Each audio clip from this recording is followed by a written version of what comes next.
Muy buenos días. En esta oportunidad vamos a tratar el tema de los derechos reales, que son derechos patrimoniales.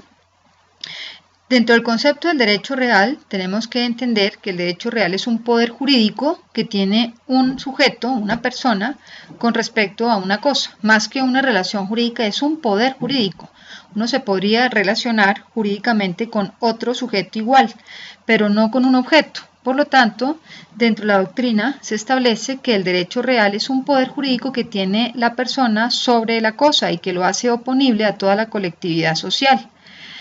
Entonces, el derecho real, que es ese poder jurídico que se tiene sobre una cosa determinada, donde es oponible a toda la colectividad o conglomerado social, es respetado por todo el colectivo social y por eso se entiende que es un derecho erga omnes.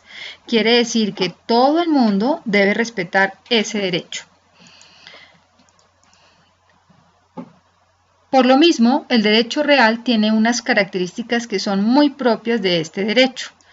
En cuanto a los sujetos, tenemos un sujeto activo, que es el titular del derecho, llámese propietario, usufructuario, usuario, habitador, el que detenta el derecho de servidumbre activa. Y hay un sujeto pasivo, que es toda la colectividad, por eso decimos que es un sujeto pasivo indeterminado. Entonces, tanto el sujeto activo, que es el titular, que está perfectamente determinado, frente a un sujeto pasivo, que por ser todo un colectivo social, es indeterminado. Tenemos como otra característica es que el derecho real es absoluto. ¿Qué significa eso? Que es oponible a todo el conglomerado social. Es lo que entendemos como un derecho erga omnes. Para todo el mundo se requiere la respetabilidad de ese derecho. El derecho real solo recae sobre cosas presentes, cosas existentes tanto física como jurídicamente. No puede ser sobre cosas futuras. El derecho real recae siempre sobre cosas presentes. El derecho real también es perpetuo. La perpetuidad del derecho consiste en que el derecho existe mientras la cosa existe.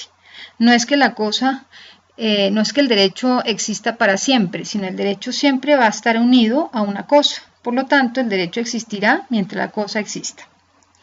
Por último, como una característica muy especial del derecho real, el derecho se protege a través de acciones judiciales del mismo carácter y que tienen el mismo nombre, acciones judiciales reales. Esas acciones judiciales reales tienen dos atributos fundamentales, que es el atributo de persecución y el atributo de preferencia. ¿Qué significa el atributo de persecución? Que el titular del derecho real puede dirigir la acción judicial contra aquel poseedor de buena o mala fe que sea el último en detentar la cosa, sin que haya ningún tipo de relación jurídica entre ese poseedor y el titular del derecho. Ese es el atributo de persecución, que la acción judicial le llega hasta el último detentador de la cosa.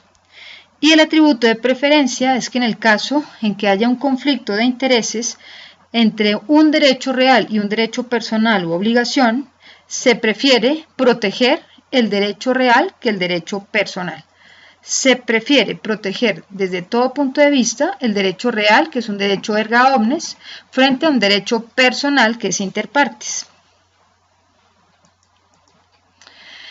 Dentro del estudio de los derechos reales vamos a tratar los siguientes: el dominio o propiedad, las servidumbres personales, que son el usufructo, el uso, la habitación, las servidumbres prediales con toda la clasificación que eso conlleva, y los derechos reales de garantía, como son la prenda, la hipoteca, el derecho de retención. Y por último tocaremos el tema de los derechos reales de enfiteusis y superficie, específicamente en lo que se refiere a la propiedad provincial o ager publicus. Comenzaremos entonces con el dominio o propiedad. ¿Qué significa o qué se entiende por el derecho de dominio o propiedad? Tenemos que partir de la base que el dominio o propiedad es un derecho real, donde existe un titular llamado propietario.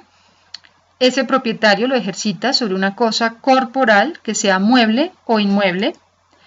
Y ese propietario tiene tres facultades específicas, que son el ius utendi, o el derecho a usar, el ius fruendi, o el derecho a gozar, y el ius abutendi, o el derecho a disponer. el ius utendi, el ius fruendi y el ius abutendi.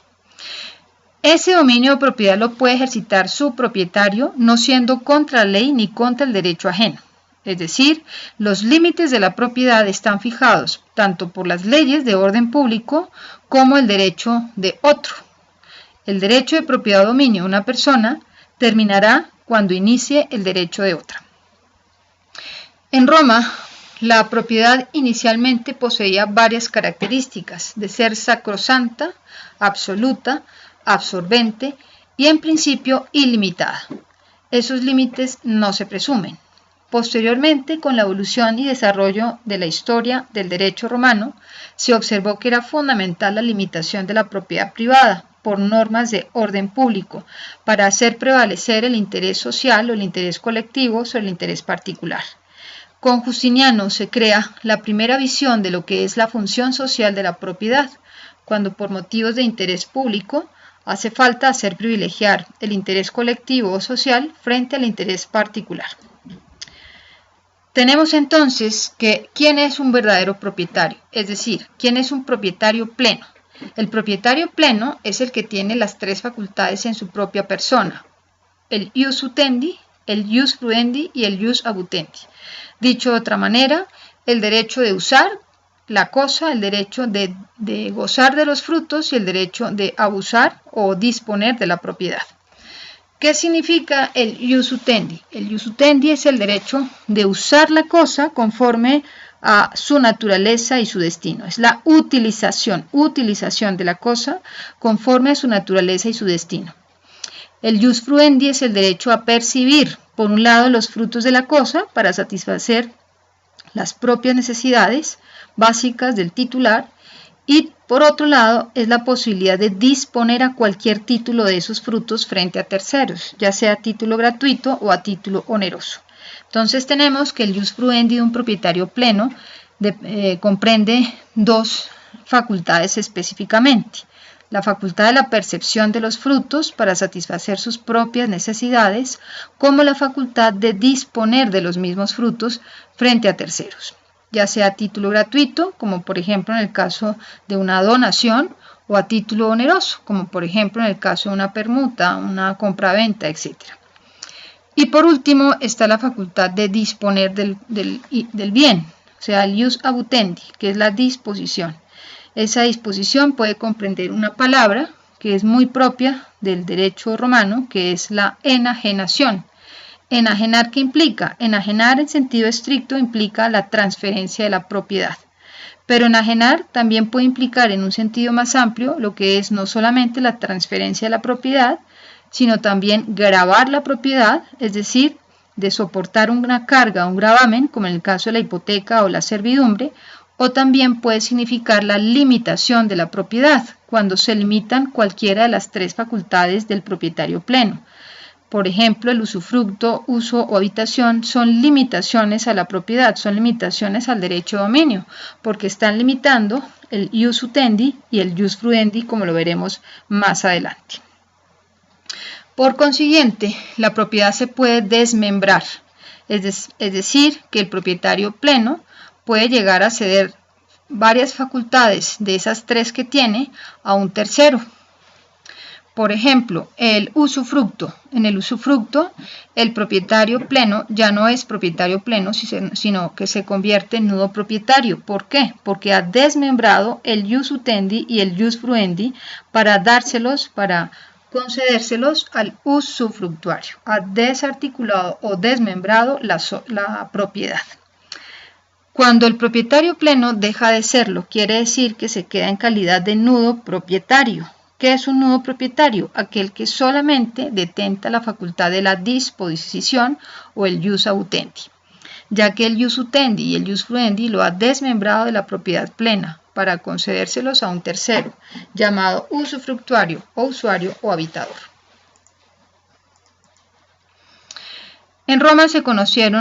En el derecho romano se conocieron cuatro formas de propiedad, que son la propiedad quirictaria, que era única y exclusivamente para quienes eran ciudadanos romanos, sujetos al derecho civil, al ius civile, y recae sobre bienes muebles como inmuebles. La propiedad bonitaria o pretoriana, que es reconocida por el derecho pretoriano, que se fundamenta en los principios de buena fe, en la intención de las partes, por la falta de solemnidades civiles prescritas por la propiedad quiritaria. Entonces, hay otra propiedad alterna que se llama la propiedad bonitaria o pretoriana. Está la propiedad provincial o ager publicus, que se refieren a los fundos fuera del ius italicum, pertenecientes al Estado.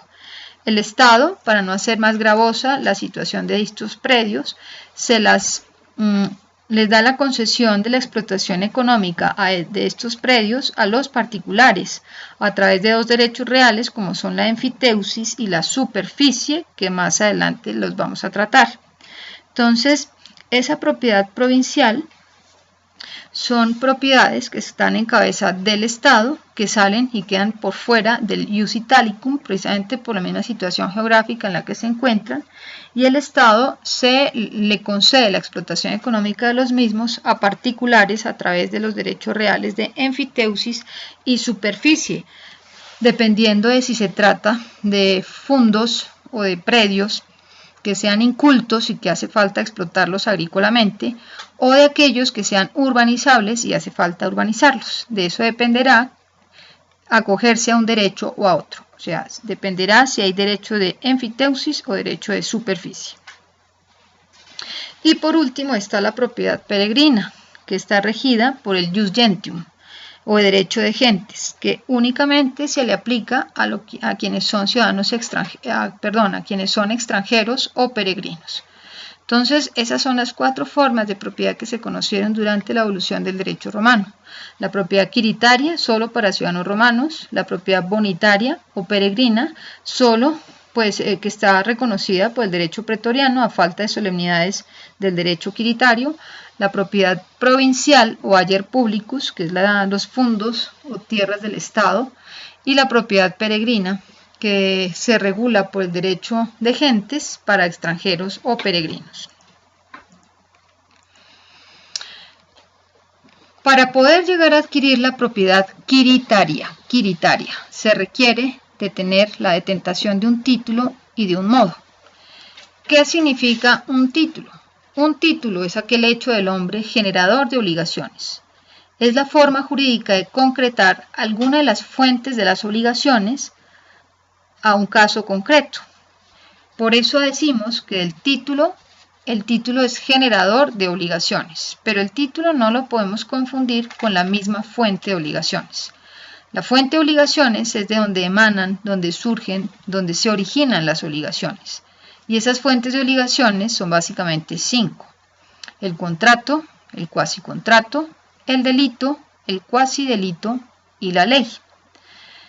El título es el hecho del hombre generador de obligaciones. Es la forma jurídica de concretar alguna de las fuentes de las obligaciones. Por ejemplo, si se va a comprar un computador a un almacén de cadena, la fuente de la obligación es el contrato.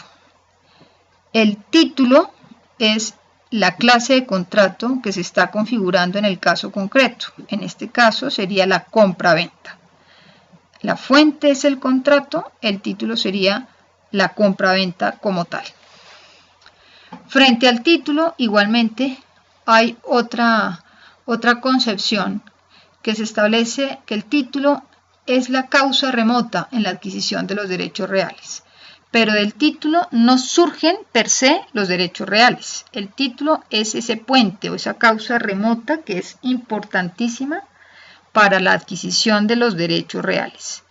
Sin el título tampoco se puede llegar a adquirir el derecho real, pero no porque el derecho real se adquiera inmediatamente a través del título, sino es el vehículo, es el medio para poder adquirir el derecho real.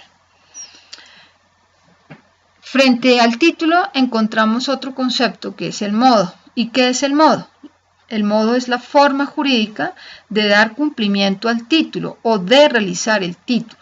El modo sí genera los derechos reales. El modo es la causa próxima en la adquisición del derecho real. Por ejemplo, la traditio, la accessio, la mancipatio, la injurecessio son modos de adquirir la propiedad quiritaria. Entonces, el título es la causa remota en la adquisición del derecho real. El modo es la causa próxima en la adquisición del derecho real. Un ejemplo, si usted va a comprar o adquirir en la plaza de mercado un esclavo que está en pública subasta, ¿cuál es la fuente, cuál es el título y cuál es el modo de adquisición? La fuente sería el contrato, el título sería la compra-venta y el modo, en este caso, los esclavos, por ser cosas de primera necesidad o res mancipi, tendría que ser a través de la mancipatio. Entonces, por eso decimos que el modo es la forma jurídica de dar cumplimiento al título. El modo sí es el que genera los derechos reales, no el título, pero el título sí es la causa remota para la adquisición de esos derechos reales. Del título surgen obligaciones, el modo las ejecuta y al cumplirlas está generando el derecho real propiamente dicho. El modo es la causa próxima en la adquisición del derecho real. Por eso, para consolidar el concepto de fuente, título y modo, ¿qué es la fuente? La fuente es la institución jurídica de donde surgen las obligaciones. Fuente es el contrato, el cuasicontrato, el delito, el cuasidelito y la ley. ¿Qué es un contrato? Un contrato es un acuerdo de voluntades encaminado solo a producir obligaciones. Esos son los efectos jurídicos de los contratos. Originan obligaciones. El cuasicontrato es aquella institución jurídica que, sin mediar acuerdo de voluntades, sí se producen obligaciones. Como lo vamos a ver más adelante, un cuasicontrato puede ser una agencia oficiosa, puede ser la tutela, la curatela, la herencia es un cuasicontrato, la comunidad sucesoria, etc. El delito es un hecho ilícito, generador de obligaciones, porque al causar un daño a otro, con intención o con mala fe, se tiene que indemnizar el daño producido a la víctima. Por eso es fuente de obligaciones. El cuasidelito se distingue del delito en aquella institución jurídica que sin haber intención de dañar, se produce el daño a un tercero que debe ser reparado. Y la ley es fuente de fuentes. Dura lex sed lex, decían los romanos. Dura es la ley, pero es la ley y hay que cumplirla. Entonces la ley es fuente, es título y es modo a la vez. El título. ¿Qué es el título? El título es el hecho del hombre generador de obligaciones. Por lo tanto, es la forma jurídica de concretar alguna de las fuentes de las obligaciones que hemos visto anteriormente. El título solo genera obligaciones, pero el título es la causa remota en la adquisición de los derechos reales. Si eso es el título, ¿qué será el modo? El modo, por lo tanto, es la forma jurídica de dar cumplimiento al título, de realizar o ejecutar el título. Por lo tanto, del modo sí se generan los derechos reales. El modo es la causa próxima en la adquisición de los derechos reales. Ejemplo de modos, la mancipatio, la traditio, la injurecessio, etc. Vamos entonces a entrar a mirar con detenimiento cuáles son las clases de los modos de adquirir la propiedad quiritaria, entendiendo por propiedad quiritaria aquella propiedad que se regula por el ius civile y que es aplicada solamente a quienes son ciudadanos romanos. Dentro del esquema romano tenemos unos modos civiles y unos modos naturales, unos modos originarios y unos modos derivados. Dentro de los modos civiles son aquellos que están tipificados como tal en el derecho civil quiritario, o sea, en el derecho civil romano. Y son básicamente tres: la mancipatio, la injurecessio y la usucapio. Aquí podríamos colocar también la ley. Los modos naturales son aquellos que, sin estar sancionados por el derecho civil, sí son universalmente reconocidos, como son la occupatio, la traditio, la accessio, la specificatio y la adquisición de frutos o accesión de frutos. Están, por otro lado, los modos originarios. Los modos originarios son aquellos en los cuales el titular del derecho no recibe la propiedad de la voluntad de un propietario anterior. El titular del derecho no recibe el derecho de dominio o propiedad de la voluntad de un propietario anterior. El típico caso es el de la ocupación, el de la occupatio o el de la accessio, como lo veremos más adelante. Los modos derivados, por consiguiente, son aquellos en donde o en los cuales el titular del derecho lo ha recibido de la voluntad de un propietario anterior. El titular del derecho sí recibe su propiedad de la voluntad o de la transmisión de la transferencia de la propiedad por la voluntad de un propietario anterior, como por ejemplo la traditio, la mancipatio o la injuria cessio. Son modos derivados.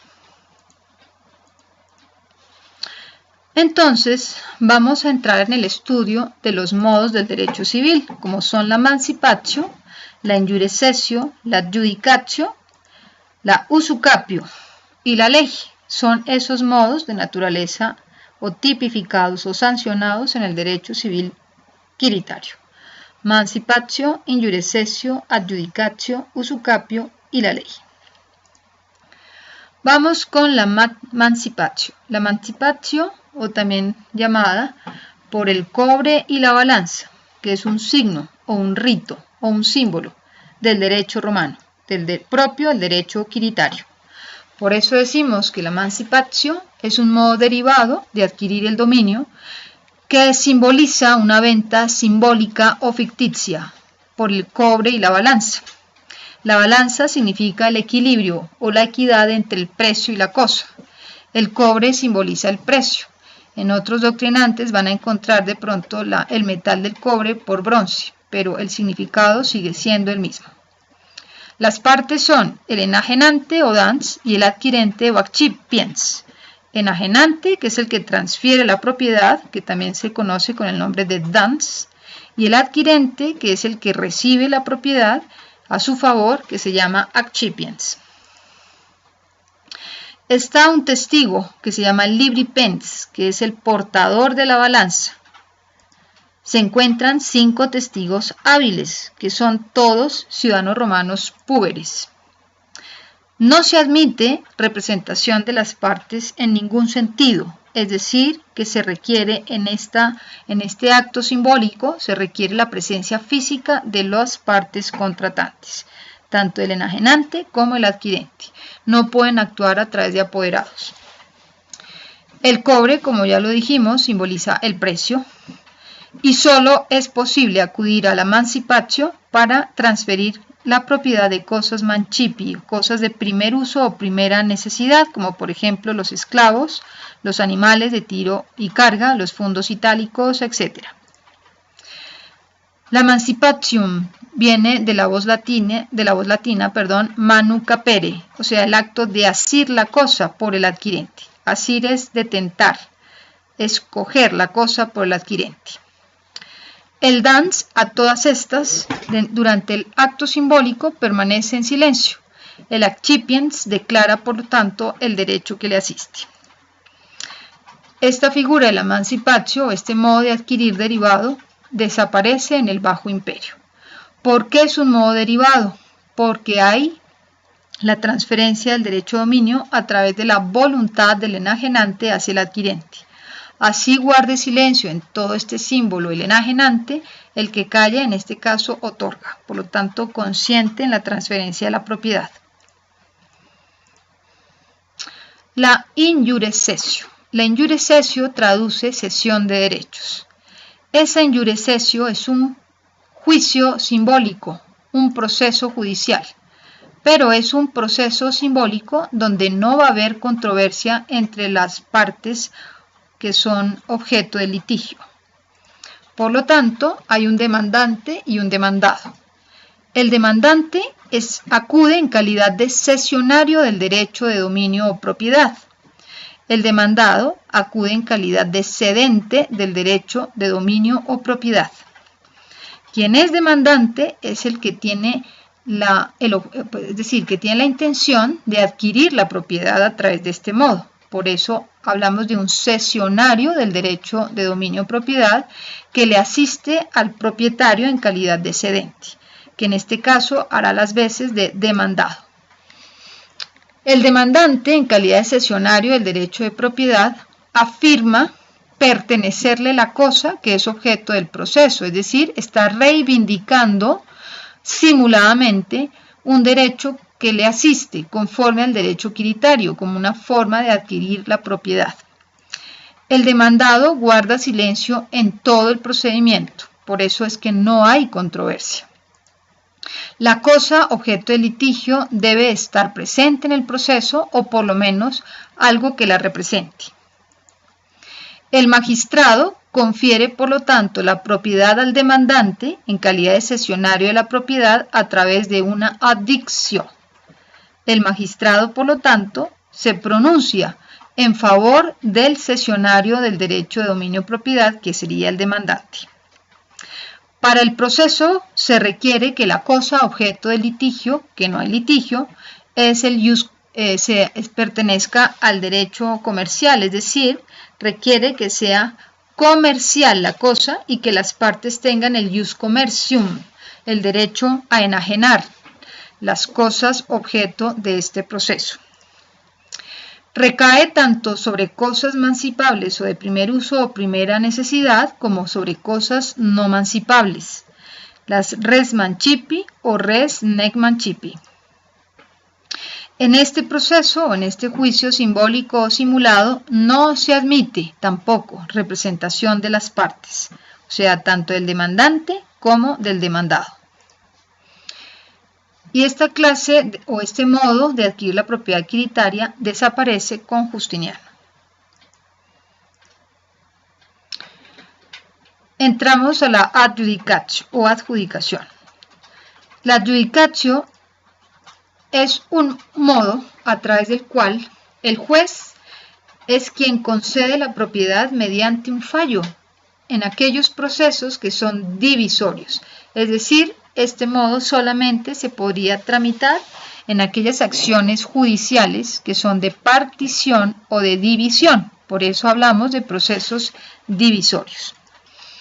La acción judicial pretende terminar con la comunidad o indivisión entre los comuneros, entendiendo que comunidad o indivisión existe una pluralidad de sujetos que tienen en común y pro indiviso el derecho de dominio o propiedad. Entonces la acción judicial busca es poner fin a esa comunidad entre los comuneros. Dentro de las que se encuentran como acciones de partición o división, se encuentra la actio comuni dividundo, que es en el caso de una copropiedad. La actio familiae erciscundi, cuando son coherederos y se quiere poner fin a la comunidad sucesoria. Entonces la acción propia que se utiliza es la actio familiae erciscundi. Y la última acción, que es la actio finium regundorum, que es una acción que se establece para aquellos procesos de deslinde y amojonamiento, es decir, para fijar linderos de predios o para variar esos linderos. Los mojones son los puntos de referencia con el cual se delimita geográficamente un predio o lote o inmueble. Por eso, cuando hablamos de la actio finium regundorum, quiere decir que es aquella acción de deslinde o amojonamiento para determinar linderos de los predios o variarlos en caso de controversia. Para eso se utiliza la adjudicatio en los procesos divisorios, en las acciones de partición o de división. Se aplica también tanto para cosas mancipables como para cosas no mancipables, es decir, para cosas de primer uso o necesidad como para aquellas que no lo son. La usucapio o usucapión. La usucapio es un modo tipificado por el derecho civil y es un modo para adquirir el derecho de dominio. Su concepto viene de una voz latina llamada la usucapere, que es tomar por el uso.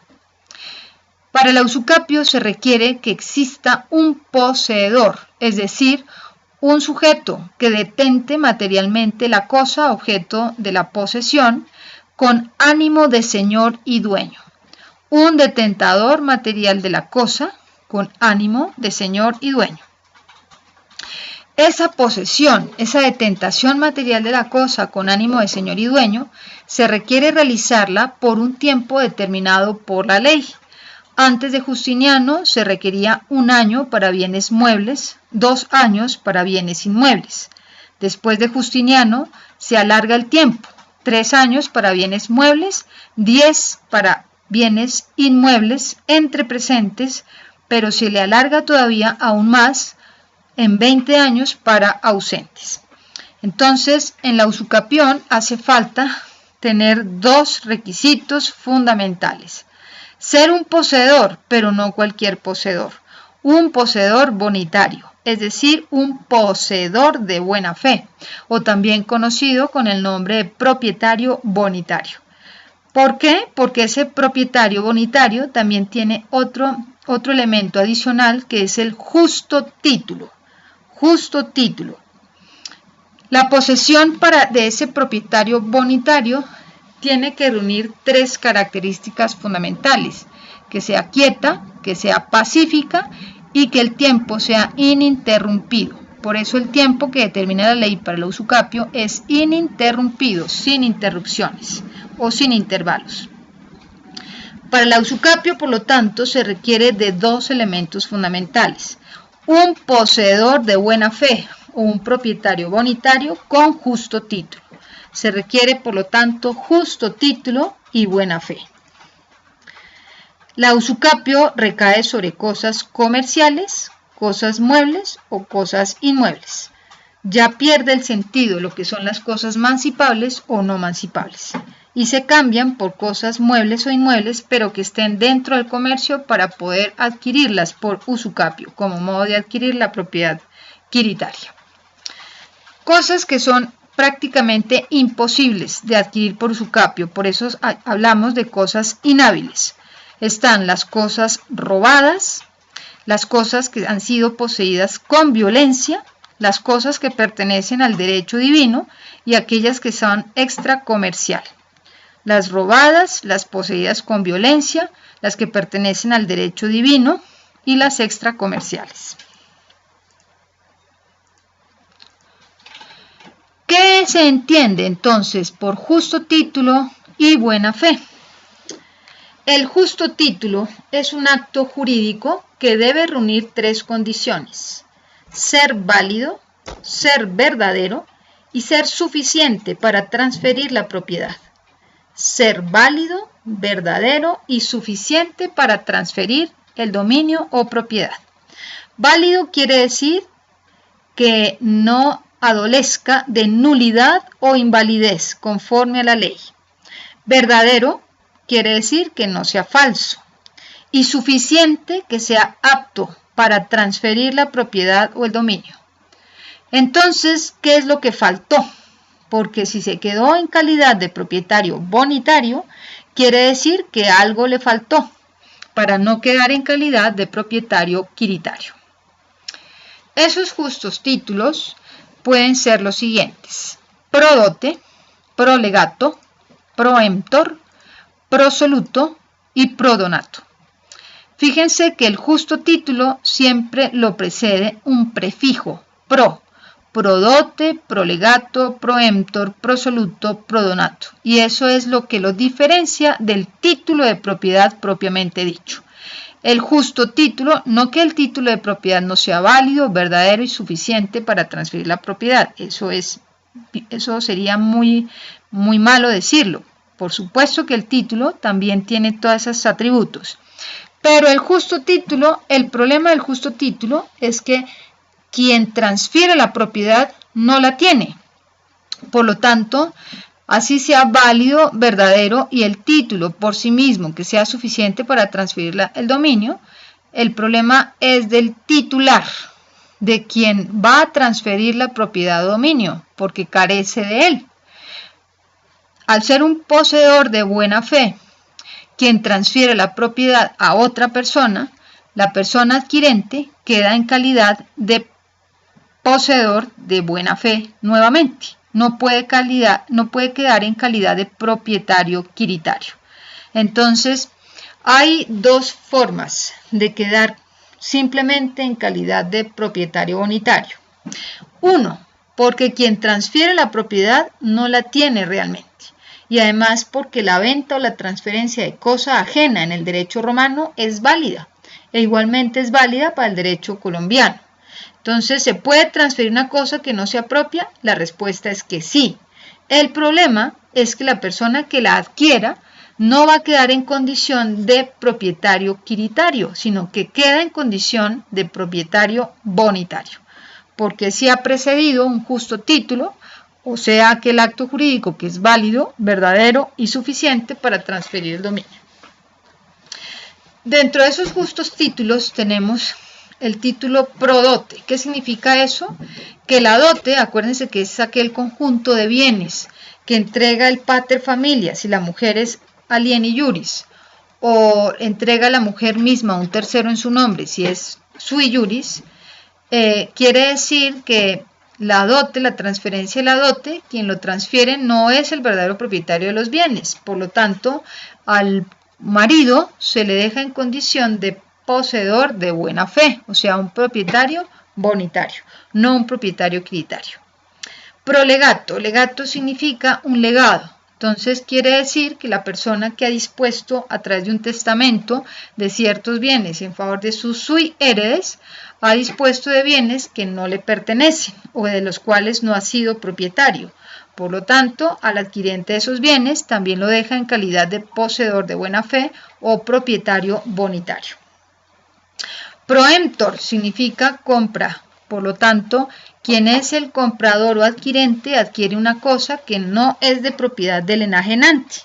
Por consiguiente, el adquirente también va a quedar en calidad de poseedor de buena fe o propietario bonitario. Prosoluto. Soluto es pagar, es cumplir con una prestación debida en el caso de obligaciones.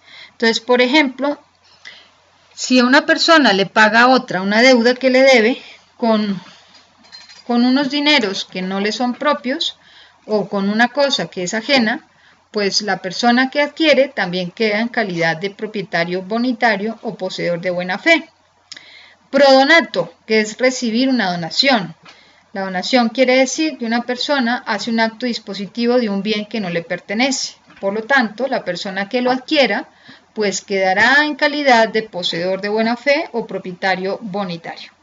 ¿Esto qué significa? Que el verdadero propietario, el propietario quiritario, tendrá la posibilidad de iniciar un proceso o una acción que se llama la acción reivindicatoria contra el poseedor, que en este caso será un poseedor de buena fe, con el fin de solicitar la reivindicación de la propiedad a su favor.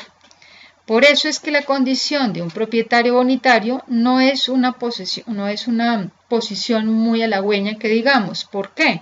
Porque siempre estará supeditado a que el que tiene un mejor derecho, que es el propietario quiritario, pueda ejercitar la acción reivindicatoria y ser despojado de la cosa. Un poseedor de buena fe tiene que tener justo título, como ya lo vimos, pero igualmente la buena fe.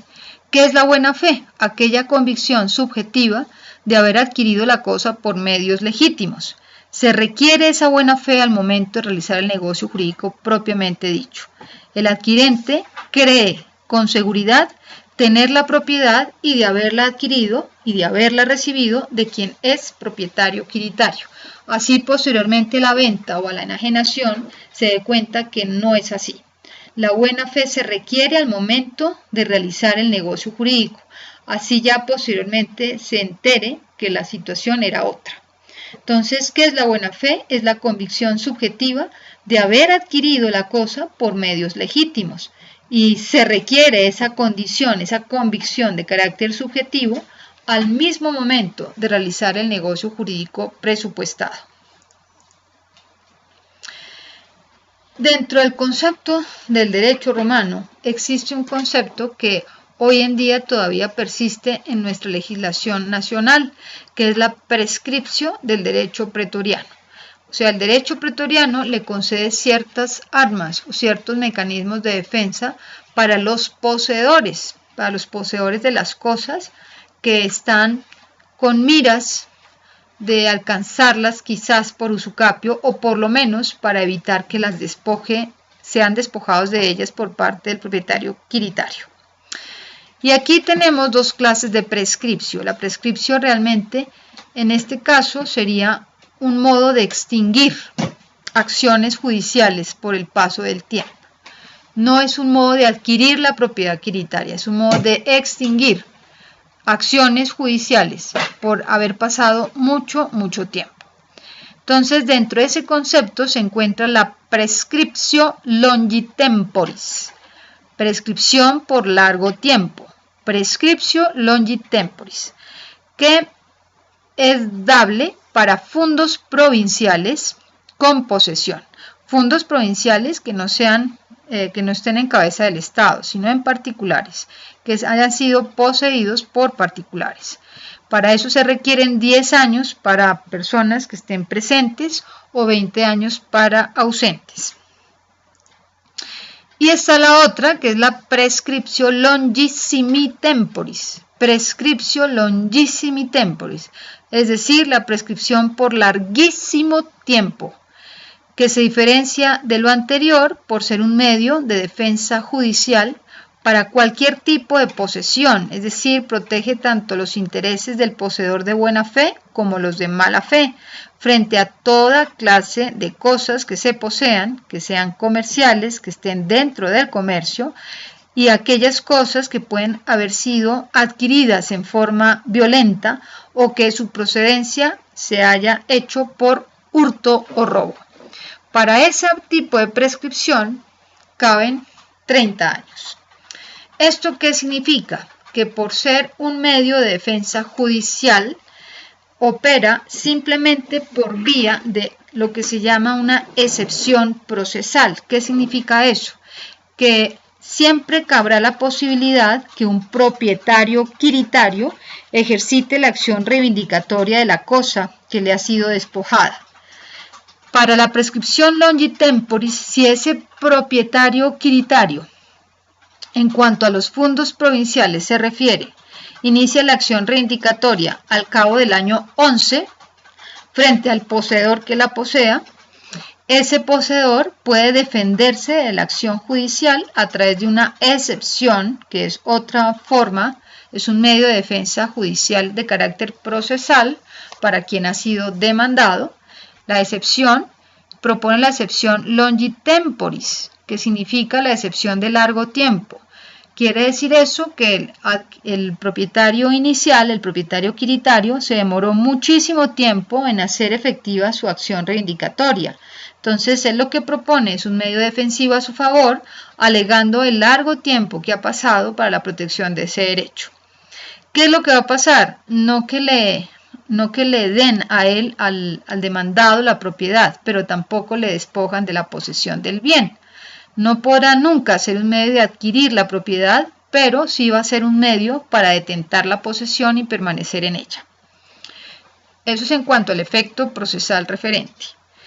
Igual caso pasa en la longissimi temporis, así sea una cosa que el poseedor haya adquirido en forma violenta o que proceda de un robo después de 30 años, cuando llegue a pellizcarse, por decirlo de alguna manera, el propietario quiritario al iniciar la acción reivindicatoria de la cosa en esa forma, el poseedor tiene un medio de defensa que es la prescriptio longissimi temporis para evitar que lo despojen de la posesión de la cosa, sea hurtada o sea adquirida en forma violenta, y con el fin de no prosperar la acción reivindicatoria del propietario quiritario. También, como en el caso anterior, no son modos de adquirir la propiedad quiritaria, pero es un modo de defensa, es un medio de defensa para no ser despojada de la posesión de quien es poseedor. En este caso de la longissimi temporis, no importa que sea un poseedor de buena o de mala fe. Y aquí entramos al tema de la posesión.